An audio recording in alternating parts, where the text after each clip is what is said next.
Bab 104. 25 orang itu menjawab, "Kami mengerti Ibu Suri dan akan mengikuti semua perintah." Tania pun tertawa sembari berkata, "Bagus. Sekarang kalian semua sudah sembuh. Berlatihlah dengan giat. Kami akan berlatih dan tidak akan mengecewakan Ibu Suri." Jawab mereka serentak. Tania mengangguk lalu meninggalkan mereka untuk melihat persiapan acara makan bersama nanti malam. Janet, Lala, dan Ipon selalu menempel Rejang sembari merayu untuk dibawa melanglang buana bersama Dewi. Apa yang mereka minta darimu? Tanya Dewi. Rejang tertawa sembari mengelus kepala wanita di hadapannya. Lalu dia menjawab pertanyaan istrinya. Mereka meminta mengikuti kita kemanapun kita pergi. Mendengar itu, Dewi tertawa lalu berkata, "Engkau, Janet, bagaimana dengan suamimu jika ikut dengan kami? Engkau, Ipon, bagaimana dengan Randy, kekasihmu, dan satu lagi, engkau, Lala, bagaimana kakak bungsumu?" Ketiga orang itu diam mendengar pertanyaan itu. Sementara itu, Rejang terus tertawa menatap ketiga muridnya itu. "Janet, engkau naik ke puncak, temui tabib tangan 1000. Sampaikan aku yang meminta engkau naik," perintah Rejang. Janet mengangguk lalu bertanya, apa yang aku minta darinya?" Rejang yang masih merasa lucu melihat tingkah muridnya itu menjawab, engkau minta dia mengajarkanmu cara mengobati orang yang nyawanya sudah sampai di tenggorokan." Mendengar itu, Janet bangkit lalu berlari tepat menaiki puncak. "Dan kalian berdua, minta istriku mengajarkan kalian ilmu bela diri payung 7." Kembali Rejang memerintahkan Lala dan Ipon. Kedua gadis itu mengangguk sembari menjawab, "Baik kakak, kami laksanakan." Setelah itu, kedua gadis itu menarik tangan Dewi meminta diajarkan ilmu itu. Dewi diam, tidak bergerak, menggoda kedua teman kecilnya itu. Melihat itu, Rejang kembali tertawa lalu meninggalkan mereka. Kita ikuti Janet yang berlari dengan cepat menuju puncak. Ketika tiba di puncak, dia hanya melihat sebuah kuil Kunlun yang besar.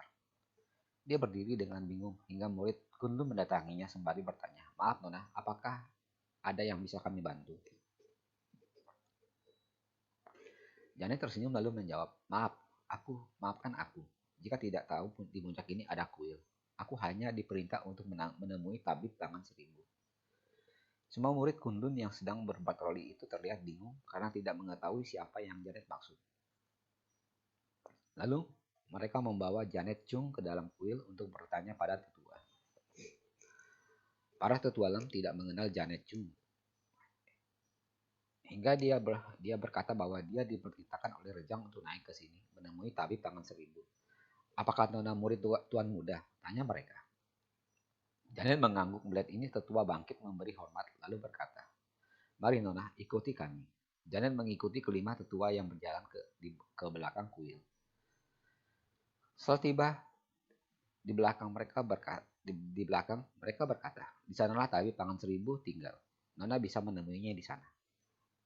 Janet mengangguk. Setelah memberi hormat, dia melompat tinggi. Hanya butuh 2 kali lompatan, dia sudah tiba di puncak lain di mana Gaklu tinggal. Setelah tiba di sana, Janet memberi salam. "Aku Janet, diminta datang ke sini oleh Tuan Muda menemui tabib tangan 1000." Terdengar jawaban dari dalam pondok, "Siapa Tuan Muda?"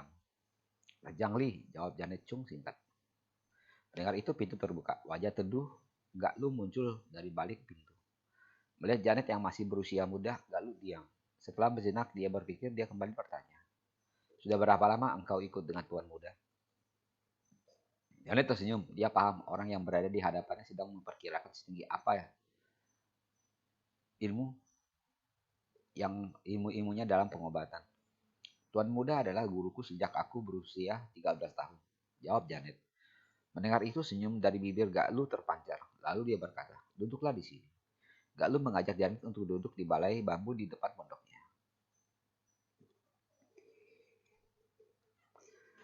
Janet mengikuti ajakan itu, duduk di hadapan Gaklu. "Maafkan aku, tadi meragukanmu karena melihat usiamu," Gaklu berkata sembari menuangkan teh di hadapannya. Mata Janet menatap apa yang dilakukan Gaklu. Dia hanya tersenyum lalu menerima gelas yang diberikan padanya. Wangi teh ini sangat menarik hati untuk mencicipinya. Janet menaruh bibir gelas itu di hidungnya untuk mencium bubuk apa yang dituangkan Gaklu. Setelah yakin dia meminumnya, dengan mengerahkan tenaga dalamnya, hingga asap tipis keluar dari hidung kecilnya. Melihat ini, Galuh tertawa dengan bahagia lalu berkata, "Engkau pantas menjadi muridnya. Dan seharusnya aku memanggilmu bibi guru, karena gurumu adalah kakek guruku." Kali ini Janet tertawa lalu berkata, "Dulu aku memiliki seorang kakek, namun dia sudah pergi meninggalkan dunia ini. Dan aku menyukaimu, apakah engkau mau menjadi kakekku?" Mendengar itu, Galuh terdiam. Dia menatap Janet yang baru dikenalnya. Tanpa titik air mata turun di pipinya, dia cepat menghapusnya.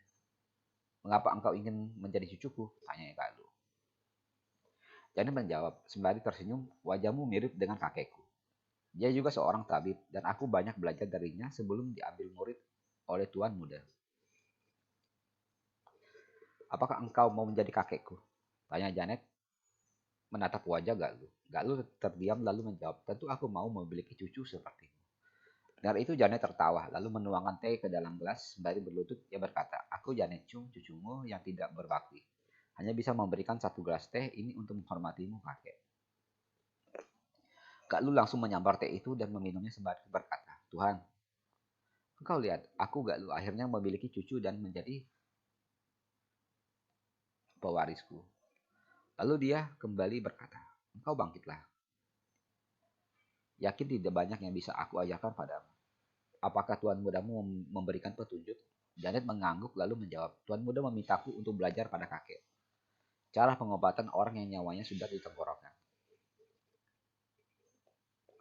Mendengar itu Galuh tertawa sembari menjawab, "Tuan memang suka bercanda. Tidak ada obat untuk orang yang nyawanya sudah tiba di tenggorokan. Maksud dia adalah belajar bersamaku untuk saling mengisi kekurangan engkau dan aku. Karena hidupku tidaklah lama lagi." Tambah Galuh. Mendengar itu Janet tertunduk lalu dia bertanya, "Kakek sakit apa? Bolehkah aku memeriksanya?" Tambah Janet. Galuh yang sudah tahu penyakitnya mengasurkan tangannya untuk diperiksa dan diperiksa nadinya. Janet memeriksanya, sedikit wajahnya berubah penuh kekagetan, lalu berubah lagi dengan penuh senyum. Lihat perubahan cucu yang baru diangkatnya itu, Galuh diam saja. Setelah selesai baru dia bertanya, "Bagaimana?" Janet tersenyum menjawab, "Emang benar. Nyawa kakek sudah di ujung tenggorokan, namun aku masih bisa menyembuhkannya." Mendengar itu, Galuh terdiam. Dia sudah berdiagnosa penyakitnya, di mana racun sudah menyebar di aliran darahnya. Yang tidak mungkin disembuhkan kecuali menukar dengan darah baru. Aku tahu apa yang kakek pikirkan. Namun untuk membersihkan darah itu, aku tidak perlu untuk menukarkannya dengan darah baru. Kita cukup mencucinya saja. Dan ini memang risikonya darah itu harus dicuci sekaligus. Karena jika tidak, racun itu akan kembali menyebar di aliran darah kakek. Janet berkata sembari mengeluarkan bahan obat yang dia bawa. Galuh diam menatap semua bahan obat yang dikeluarkan oleh Janet dari kotak obatnya. "Apa yang kau cari?" tanya Galuh. Janet berdiri lalu masuk ke dalam pondok. Lama kemudian dia kembali keluar dengan membawa bawang putih. "Tunggu sebentar." Janet berkata lalu meninggalkan pondok itu kembali ke kediaman keluarga Lam. Tak lama, dia sudah kembali ke pondok itu. Namun, sekarang dia membawa bungkusan yang sedikit besar. Setelah menaruhnya di balai bambu, Janet pun membukanya. Ada kopi, bawang putih, buah anggur untuk digunakan sebagai ramuan pencuci darah. Namun saat itu, tanpa mereka ketahui, Rejang sudah berdiri di samping Janet, sembari mengelus kepalanya. "Itu ramuan untuk membersihkan darah kotor, bukan untuk mengobati kakek angkatmu ini," Rejang berkata sembari duduk. Janet menunduk sembari menjawab, "Kakak, engkau bantulah. Aku tidak ingin kehilangan kakek lagi." Rejang tertawa lalu menjawab, "Aku bisa melakukannya kapanpun. Namun engkau mintalah kakekmu ini mengajarkanmu ilmu inti api. Dengan ilmu itulah engkau mengobatinya." Mendengar itu Galuh melompat berdiri sembari berkata, "Kenapa aku tidak pernah memikirkan itu?" Lalu dia menarik Janet untuk berdiri, menilainya sejenak lalu kembali berkata, "Cukup, cukup, cukup berbakat dan bisa menerima inti apiku." Yang berdiri lalu menepuk punggung Janet Chu. Terasa aliran tenaga yang besar masuk ke dalam tubuhnya. Dia segera membuka titik di tubuhnya menarik semua tenaga itu. Setelah tenaga yang begitu besar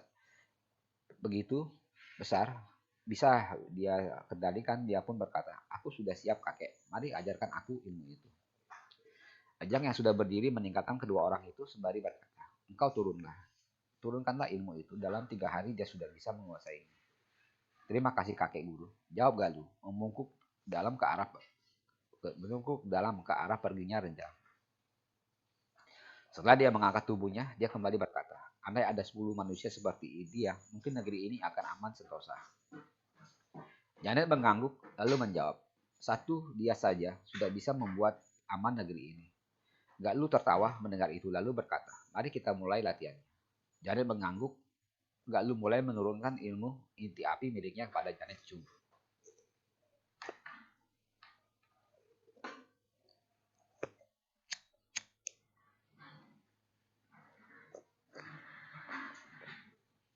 Bab 105. Sementara itu, di kaki bukit, semua orang sibuk menyiapkan semua makanan untuk disantap bersama-sama saat malam. Tania ditemani ibu dan bibinya menyaksikan semua orang itu. Melihat kondisi seperti ini, mengingatkanku saat di Bukit Kabah. Cecilia berkata sembari terus menatap semua orang yang sibuk bekerja itu. Riati pun menjawab, kakak, kenangan di Bukit Kabah tidak akan pernah hilang dari ingatan kita dan semua orang yang pernah tinggal di sana. Tania Lu pun tertawa lalu berkata, Bongdu akan membangun kembali tempat itu. Mendengar itu Cecilia menatap putrinya. Tania pun tertawa lalu kembali berkata, dia sudah meminta izin padaku untuk menikahi Lala dan membawanya ke Jiangning dan membangun kembali Bukit Kabah. Mendengar itu Rianti yang menjawab, engkau harus merestui mereka. Tania mengangguk lalu menjawab, sudah aku lakukan. Bahkan harta kita yang masih tersimpan di sana sebagian sudah aku berikan padanya untuk membangun kembali puncak Kabah. Namun, dia sudah mengatakan bahwa tidak ada satupun rumah yang berdiri di puncak Kabah kecuali untuk keluarga kita. Cecilia mengangguk lalu berkata, engkau aturlah dan jangan lupa untuk terus mensupport keluarga Chu. Dan dia mengangguk sembari menjawab, baik ibu. Di tempat lain di utara, Mike Sung menerima laporan dari mata-matanya. Agus, sekeluarga berada di sana, dan ini kesempatan baik bagi kita untuk menghabisi mereka dengan sekali menatap. Mike Sung tertawa dengan bahagia karena yakin dapat mengalahkan Frankie dengan ilmu barunya. Aku dengar istri Rejang hingga sekarang belum disentuh olehnya. Maka kakek harus menyerahkannya kepadaku. Pinta Chandra sembari tertawa membayangkan Dewi yang cantik jelita. Dia tidak tahu jika Dewi adalah orang yang mengalahkannya di puncak hutai. Jika dia tahu, mungkin dia harus berpikir panjang ketika meminta itu kepada kakeknya. Baik Sung yang mendengar permintaan cucunya itu pun tertawa sembari mengangguk lalu menjawab, jangankan dia, putrinya pun untukmu. Chandra tertawa senang mendengar jawaban itu. Namun engkau harus meningkatkan kekuatanmu, karena Putri Frankie yang sekarang menjadi ibu suri kerajaan Song Selatan memiliki ilmu bela diri yang tidak lebih rendah daripada ayahnya, tambah Mixang. Chandra Sung mengangguk lalu menjawab, jika aku kalah maka kakek yang akan melawan dia bukan? Kembali tawa Mixung terdengar menggelegar lalu dia pun menjawab, engkau tenang saja, serahkan pada kakek. Apa kita akan menyerang mereka di Yusuf? Tanya Chandra Sung. Namun Mike Sung menggelengkan kepalanya. Walau bagaimanapun, Mike adalah generasi tua yang menjunjung tinggi ke tata krama dunia persilatan. Aku sudah menerima tantangannya di tanggal yang telah ditetapkan. Saat aku memukul jatuh dirinya, maka engkau bisa menggerakkan kepala tentaramu untuk menyerang mereka. Jawab Mike Sung. Chandra mengangguk sembari menjawab. Semua sudah siap. Mike Sung pun tersenyum mendengar itu lalu menikmati makanan yang ada di hadapannya. Di dalam hutan di kaki bukit Baisi, Randu bersama adik-adiknya kembali berkumpul. Mereka sudah menyiapkan ribuan tentara di kaki bukit di hari di mana Tuan akan bertarung. Jawab Peter Lu. Randu yang mendengar itu lalu bertanya pada Jetlu, bagaimana tugasmu untuk mengacaukan tentara itu? Jetlu yang ditanya menjawab, sudah diatur.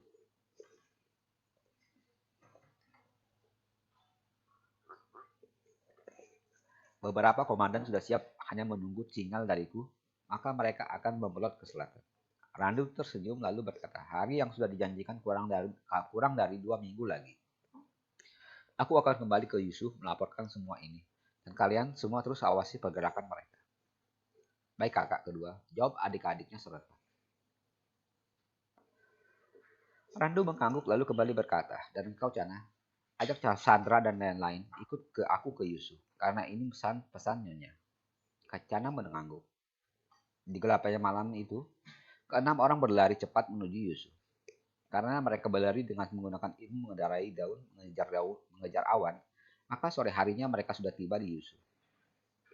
Tepat ketika acara makan malam bersama itu akan dimulai.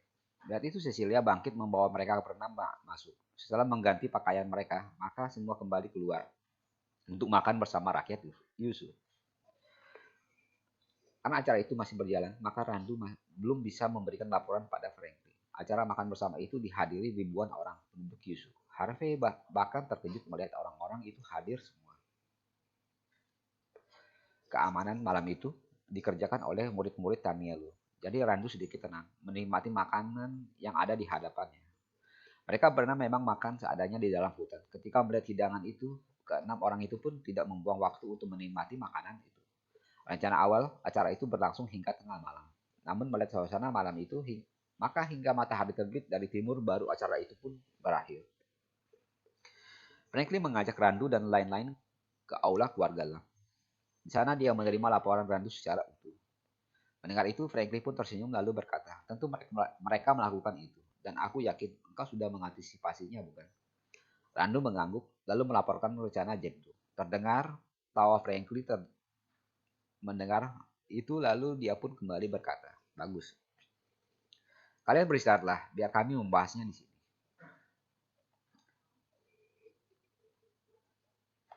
Randu bersama adik-adiknya mengangguk setelah memberikan hormat mereka meninggalkan ruangan itu. Mutiara Randu yang melihat ayahnya langsung memeluknya karena sudah berbulan-bulan mereka tidak bertemu. Kakak sudah meminta izin Ibu Suri untuk menikahi Lalah dan membangun Jiangling, bisik Mutiara. Mendengar itu Randu yang tahu hubungan putranya hanya tersenyum. Lalu dia bertanya, bagaimana jawaban kakak Taniamu? Mutiara Randu tertawa, lalu menjawab, kakak Tania setuju, bahkan memberikan sebagian harta yang berada di Jiangling untuk kakak. Dan Lala membangun kembali Bukit Kaba. Randu terdiam sejenak lalu berkata, dia boleh membangun Jiangling, namun tidak boleh membangun tempat tinggal di puncak Kaba. Karena puncak itu hanya untuk keluarga Tuan. Mutiara mengangguk sembari menjawab, benar dan kakak tahu itu. Bagus, jawab Randu sembari mengelus kepala putrinya, dia mau masuk ke kediaman yang disiapkan untuknya. Sementara, Mutiara kembali ke tugasnya di sisi Tianyanlu, di atas puncak gunung Yusuf. Di sebuah pondok Jan terus berlatih, bahkan tidak ikut dalam acara makan bersama tadi malam. Engkau memang berjodoh dengan inti hatiku. Galuh berkata sembari mengelus jenggotnya. Mendengar pujian dari kakek angkatnya, Janet pun merasa senang. Kakek ingin makan apa? Biar aku siapkan, katanya. Galuh tertawa lalu menjawab, apapun yang engkau masak maka aku akan memakannya. Janet pun tersenyum lalu pergi ke dapur untuk memasak. Kebahagiaan yang dirasa oleh Janet tidaklah kecil. Selain mendapat kakek angkat, juga menerima pelajaran ilmu inti api yang sangat berguna untuk membuat obat dan mengobati. Dan memasak pun dia bersenandung tiang. Bahkan dia tidak tahu bahwa Rejang sudah duduk dan berbincang bersama Galuh. Dia berbakat dalam pengobatan. Aku sangat bersyukur bisa menjadi kakek angkatnya, bisik Galuh. Rejang pun tertawa lalu dia berkata, wajahmu dengan kakeknya sangat mirip. Tentu dia pun bahagia jika engkau mau menjadi kakek angkatnya. Kedua orang itu pun tertawa.